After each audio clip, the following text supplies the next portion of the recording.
Sveiki, sveiki! Mūsu kārtējā nākamā tikšanās laikā, un kurā mēs turpināsim tātad runāt par dual life no biznesa viedokļa. Un tradicionāli jau uz sarunu, jā, tātad turpinu aicināt Ļenu, jo viņai ir bezgalīgi milzīgi liela pieredze tieši dual life'ā, konkrēti, jā, lai izveidotu lielu biznesu, lielu struktūru. Un savukārt es atkal kā digitālā mārketinga speciālists tikai vēl taustos, kā var savienot tīkla mārketingu ar digitālo mārketingu, kur ir līdzības, kur ir atšķirības.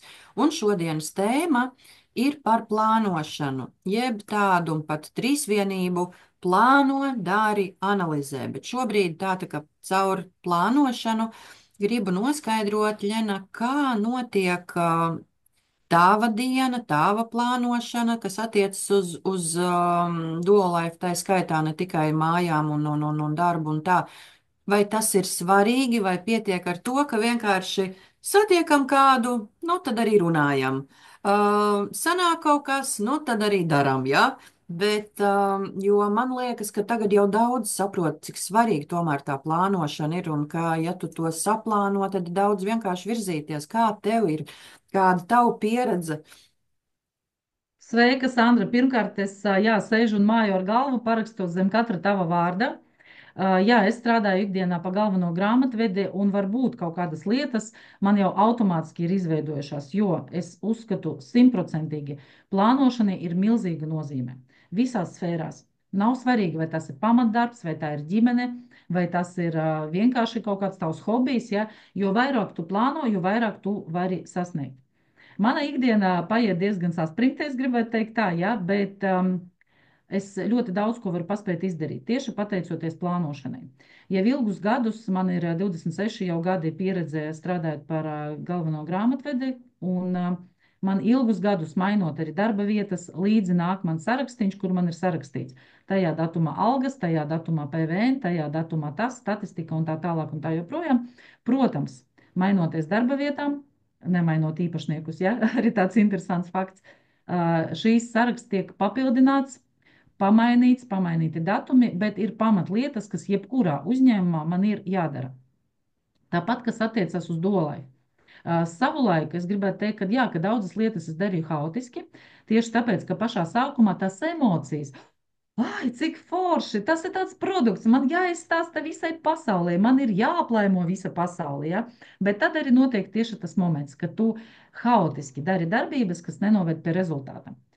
Secinājums, tu sāc nogurt, tevi nedzird, ja, jo tu arī īsti nevari pieklāvēt pie cilvēka, kas nav ieinteresēts tajā, ko tu stāsti. Tāpēc plānošana tas ir noteikti viens no pamatsoļiem, pamatlietām, kas ir jādara. Jo varu padalīties ar tādu personīgāku stāstu. Salīdzinoši nesen man bija pasākums viens ar dolaifu saistīts, ja, un es zināju, ka man 7 vakarā ir ciemiņi. Es ielidoju mājās bez 10:07, un es apsēdos pie klātā galda. Izklausās ideāli, jā, var pateikt, nu jā, mums ir 3 bērni, jā, un attiecīgi, nu jau palieli 20, 17 un 14 gadi, un liekas, nu jā, protams, tev daudz palīgi. Bet maza lieta ir tāda, ka, protams, pirms es biju sagatavojis, nu neiedziļināšos ēdienkartes niansēs, jā, es biju sagatavojis visu iepriekš, ko es varēju sataisīt iepriekš. Jā, arī no rīta es atstāju visu cepeškrāsni tik tālu, ka jānospiež poga, bet tāpat arī manai komandai mājās bija jāatcerās, ka noteiktā laikā tas jāieslēdz, noteiktā laikā jāizslēdz. Jāsaklāj galds, jāsaliek šķīvi, jāizvelk salāti, dažiem tur jāpieliek dažas sastāvdaļas, ja? Nu, saimniece sapratīs. Bet rezultāts bija tāds, ka, jā, kad es ielidoju mājās, pārvilku drēbes fiksi un es apsēdos pie klātā galda. Un vēl tā jocīgi bija un tā smieklīgi, ja, kad visi sēž un slavē, kā saimniece visu ir sagatavojusi. Nu, saimniece jau nav skopā, arī saka par to, ka, ziniet, man te ir rūķīši pastrādājuši, ja, tā kā paldies arī viņiem par to. Tā arī ir plānošana. Un tajā brīdī es sapratu, ka arī komandā, mājās, man arī ir komanda, to es zinu jau daudzus gadus, ja, un ko bērniem arī stāstu, kad par to, ka jūs esat viens veselums. Mēs dzīvojam uz vienas teritorijas, mums ir 2 stāvu māja, 7 istabas. Es neesmu apkopēja. Es arī nogurstu. Ja, līdz ar to katram ir sava istaba, kad bija maziņi. Kad kļuvuši lielāki, sāk pievienoties koridors, vannas istaba. Ja? Tāda vēl kaut kādas koplietošanas telpas. Ko es ar to visu gribu teikt? Tas nāk pamazām. Un bērni zina, ka katru svētdienu vai katru tur trešdienu, nu vienalga kādu dienu, mēs kārtojam māju. Mēs, nevis es.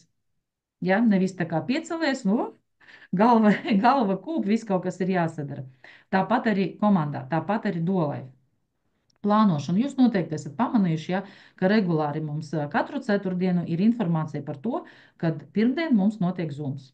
Katru pirmdienu tas zooms notiek.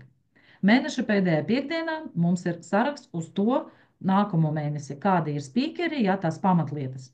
Līdz ar to jums arī pašiem vieglāk noteikti atcerēties, ka neatceros, kas bija, kāpēc bija, bet pirmdien ir Zoom. Pirmdien 8 ir Zoom. Ja es kaut ko piemirsu, ceturtdien es paskatos, ja, kur ir ielūgums. Ja pēkšņi kaut kur pazuda no viena čata, no otra čata, no trešā nevar atrast, vai vienkārši, nezinu, telegrams ir uzlauts, kā tagad daudziem notiek, ja. Bet tu zini, ka Facebook lapā ceturtdien tu redzēsi, kad ir ielūgums. Tā arī ir plānošana, ja, kas noved pie kā, ka var izdarīt vairāk, operatīvāk un krietni vienkāršāk, nenoslogojot sevi un neveidojot hausu. Tas ir viens no paņēmieniem. Kā ir tavā specifikā? Vai tas arī kaut kā līdzīgi atsaucās? Protams, jā.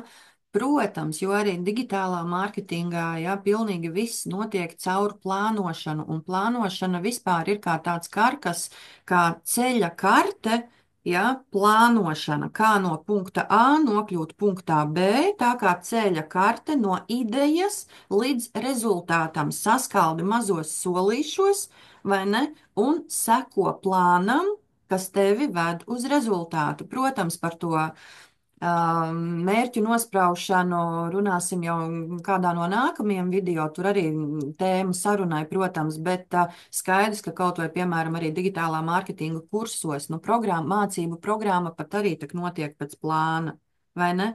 Tā ir noteikti, jā, pēc noteiktas secības, tēmas, kādas ir jāizrunā, un līdzīgi arī man liekas, ka varētu būt arī duolaifā vai ne, kad uzreiz tak nav cilvēkiem jāveic kaut kādi neizpildāmi uzdevumi, jā, lai varētu tad būt veiksmīgs tieši biznesā duolaifā, bet ir skaidri saprotami solīšies pieļauju vai ne, no vienkāršākiem uz jau sarežģītākiem. Nu, vismaz digitālā mārketingā noteikti tā ir. Pastāsti, Es ir sēžu kāds, atkal un smaidu, vai tieši ne? tā smaidu un māju ar galvu, ja, kad man prasa, nu, klausies, kā to mašīnu var dabūt, ja, jo man ir jau otra mašīna no kompānijas, nu, kā to mašīnu var dabūt? Es saku, nu, pirmais savs pirkums. Labi, labi, tas ir skaidrs, bet to mašīnu kā var dabūt? Es saku, Mhm. nākamais solis ir pirmais status, kas saucās grupu līderis. Ai, nu tas ir skaidrs, nu te stāsti man te mārketinga plānu, kā to mašīnu var dabūt, ja? Nu es tagad sēžu un smaidu, runājot ar tevi, jo tieši tas pats variants. Pirmkārt, viss sākās ar tevi pašu. Ar tevi pašu un ar tavu konkrētu darbību. Tukša runāšana nepie kā nenoved. Es varu izstāstīt mārketinga plānu no A līdz Z. Tu zināsi, varbūt sapratīsi, varbūt nē, varbūt kaut kas paliks galvā, bet kamēr tu neizdarīsi konkrētu darbību, nekāda mašīna tev nespīd. Nu, ja tā mēs runājam par lieliem mērķiem, ja? Bet tas pats moments, kad pats vienkāršākais mērķis arī sev nospraust, varbūt tiešām, kā tu saki, nevis to lielo, bet to mazāko, kaut vai sev pirkumi pa brīvu. Vai tas ir reāli? Kā tev liekas, kāda tava pieredze? Vai ir reāli pie mums, Dolaifa kompānijā, dabūt produktus sev pa brīvu? Jā, jā, ir noteikti, jo tāpēc, ka jau kādu laiku atpakaļ es līdz tādam līmenītim biju aizgājusi pat neizvēloties tomēr duolaifu kā biznesu, jā, tikai tāpēc Mhm. vien, ka, nu, tad man bija tā, ka, jā, es naudu pelnu ar citām, protams, lietām, es no pamatlietām, no savas profesionālās kompetences negrasos atteikties, un tā skaidrs, jā, bet duolaifu es lietoju kā lietotājs un vienkārši šādi tad ieteicu citiem, jā. Un šādi stāstot, jā, ar degošām acīm un Jā. visu pārējo, jā, tev arī vajag, tas ir tik garšīgs, tas ir tik labs, man tur ir tādi un tādi uzlabojumi un tā, vai ne? Arī, jā, biju tikusi jau līdz tam, ka man pašai reāli sanāca jau produkti bez maksas, tikai par atlīdzību no pirkumiem, ko veikuši citi cilvēki, jo, Jā. kā mēs zinām, vai ne, ka jau pie tīm līderu statusa kas ir jau tas trešais it kā pakāpiens, Mhm. tomēr, nu, tas ir pavisam noteikti izdarāms. Nu, vai visiem? Arī ne visiem. Tieši Ja tā. neplānosi, ja, un ja nebūs tas fokus uz darīšanu, Mhm. ja arī nerunāsim ar cilvēkiem, arī jau nekā vai ne, nebūs. Kā tu domā, es tagad atkal klausos un smaidu tā pie sevis tā ļoti pozitīvi. Kā tu domā, pie kā tu tagad būtu nonākusi, ja tavas darbības sākotnēji jau būtu plānotas, strukturētas? Pat bail Kāds būtu domāt, rezultāts? pat bail iedomāties, pie Vai kā ne? arī tas. Ar tavu pieredzi, ja? Jā. Jā, pie Mhm. kam arī jāļenā, jā, pie kam tas, kad pamest iepriekš uzsākto ceļu ir ļoti viegli. Man nepatika tas, vai apkārt apstākļi mainījās, vai vēl kaut kas, ja, Mhm. tās viss ir atrunas, vai ne? Ja tomēr ir pieņemts Tieši tā. lēmums, ka tas nu, tā kā ir papildus ienākuma avots. Produkti viennozīmīgi, nevienā brīdī es neesmu neko sliktu teikusi par produktiem. Turpināju lietot kā lietotājs, bet tikai Mhm. klusiņām, vai ne? Jā, ja to var saplānot, ja tāda kā piemēram tava līdera pavadībā vai kādu citu līderu pavadībā, vai ne? Kāpēc te ir forša tā struktūra, kad ir jau augstāk stāvošie mentori ar lielāku pieredzi, ar augstākiem Mhm. statusiem, jo viņi šos solīšus ir jau aizgājuši, jau nogājuši jau to ceļu, un viņi var pamācīt tevi, kā to darīt. Un, Jā. piemēram, ja gadījumā kādam ienāktu prātā uzdot jautājumu, kur man ir interese tagad ar tevi veidot šādus video, ja, un šādas Mhm. tikšanās reizes, ka tak noteikti visi cilvēki, kas skatīsies šos video, gribēs tikt pie seniori, ja, menedžera Ļenas ar pieredzi, viņi tak noteikti varēs daudz vairāk iedot. Jā, iespējams, noteikti pievienojieties pie Ļenas, viņai ir milzīga pieredze, bet kāpēc ir Tieši tā, svarīgi, bet. jā, Jā. pievienoties arī cilvēkiem ar zemiem statusiem, iespējams, grupas līderis ir kļuvis pirmais statusiņš, kāpēc ir svarīgi noticēt un augt kopā, jo būs vienas un tās pašas problēmas. Tieši tā. Tuvāki viens otram, tuvāk viens otru varēs sadzirdēt. Un viens Katrs otru, cilvēks atrodas savā līmenī, katram ir sava pieredze, ja?